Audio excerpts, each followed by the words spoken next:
Good day, ladies and gentlemen, and everyone in between. How are you today? It is June 26th, almost 11 o'clock, and it is officially my 1 year post-op. Amazing. I can't believe it's been a year. It's been a whole year. It's incredible. And let me tell you, ever since it got warm outside, I've been shirtless 90% of the time. Paid a lot of money to free these nipples, so I'm gonna get my money's worth, alright? Although I am lucky enough to live in Canada, to have Ontario even, to have OHIP coverage, which is Ontario Health coverage, and to have $6,000 of my surgery covered. I only had to pay $22.60, but that was taxes and other expenses, that's the word. Like hotel and transportation and shit. And luckily, the doctor I went to, Dr. McLean, was in Mississauga, which is only an hour and a half from me. Although it sucked to have to go back once a week for 3 weeks, feeling like crap, and having to wear a seatbelt and hitting potholes. It's painful. It's a painful process. Also, I'm sick currently. It just happened yesterday. Woke up feeling like poop. I hate being sick. I hate it. I actually haven't been sick in a really long time. Since I've been proper sick was 10 days before my actual surgery, so a year ago. And I went to the drugstore and bought every remedy you could think of. Because you can't be sick when you go into surgery. They won't do it. So I needed to get healthy ASAP. And I did, which is good. So as far as surgery goes, I have feeling in both my nipples, not so much in my left, but my right one is almost full sensation. And my scars, I talked about this in my most recent video, but here, hold on. There you go. On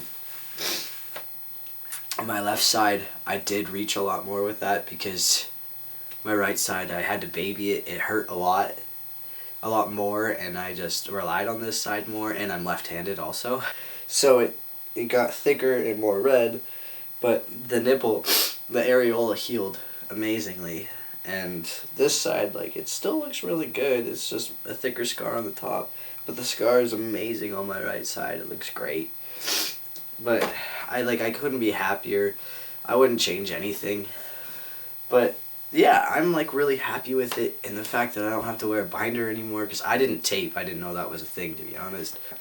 And I've been working out a lot more, and I can flex my pecs and actually feel them, and it feels amazing. It's awesome.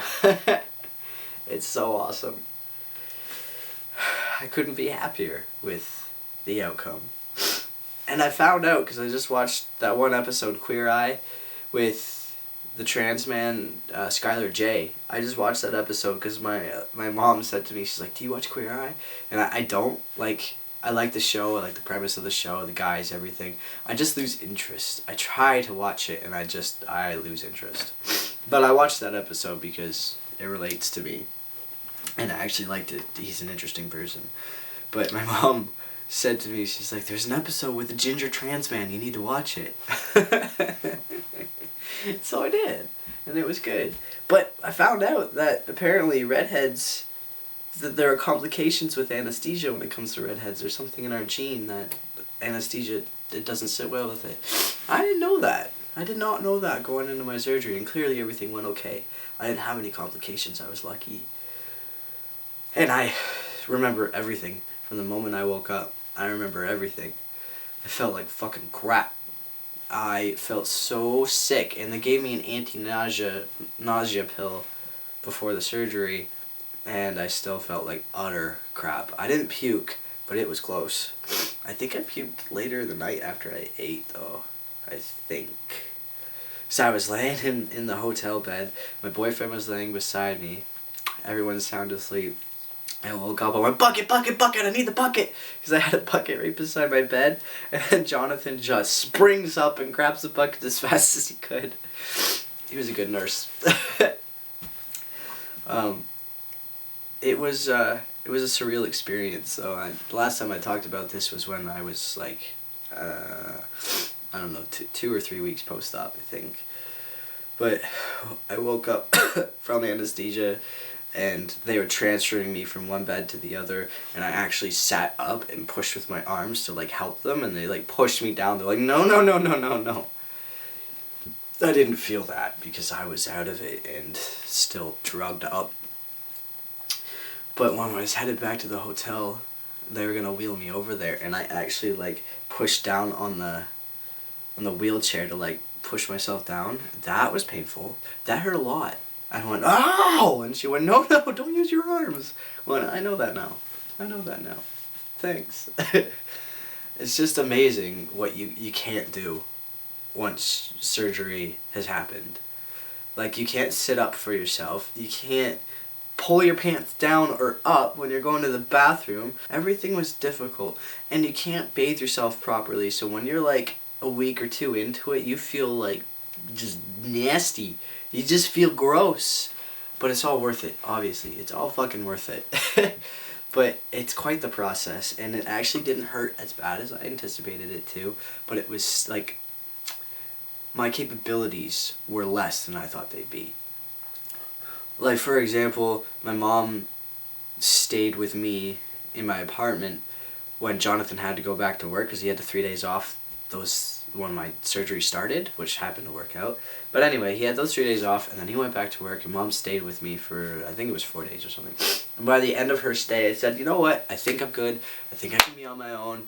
Let's try this, because I could at least do the bathroom thing on my own. And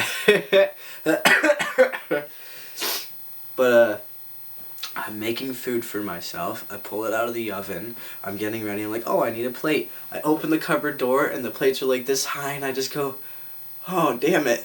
Because I could touch them, but I couldn't grab them. I went, shit. Because that's all I could do. I could get this high, and that was it. That was as high as I could go. But then I realized that the dishes in the dishwasher were clean, so I was like, yes, that worked out. And I did that 3 times in a row. Oh, and yeah, I'm fine. I didn't even ask Jonathan, like, oh, bring some plates down for me so I'm good. And then I cooked again. I opened the cupboard door and went, again! Yep. It was an experience. It was an experience for sure. But it was, I wouldn't trade it for the world. I'm really happy with my results and everything, and it's awesome. I didn't think I'd actually ever be here, because when I first started transitioning, top surgery wasn't like a definite for me. I didn't think I needed it, but then OHIP came into play, where they wrote in that people who are transgender, they can get their surgeries covered, partially anyway. So I thought, fine, I'll throw my name into the ring, and here we are. It only took me, I'd say, a little under a year to actually get everything going. Like, to put in my request for OHIP, that came in within a week of approval, and then I called the McLean Clinic, I think it was in June, 2 years ago or something, and then they got me a consultation for that October, and then from that October, my surgery was in June of the year after, and it was done. It's just like that. It was really smooth. And I know it's not like that for everyone. I know I'm very grateful, and I'm very lucky. I do not take that for granted, I promise you. I'm gonna leave it here. I'm gonna call it quits, because I feel like garbage. Anyway, thank you for watching. I will see you guys next time.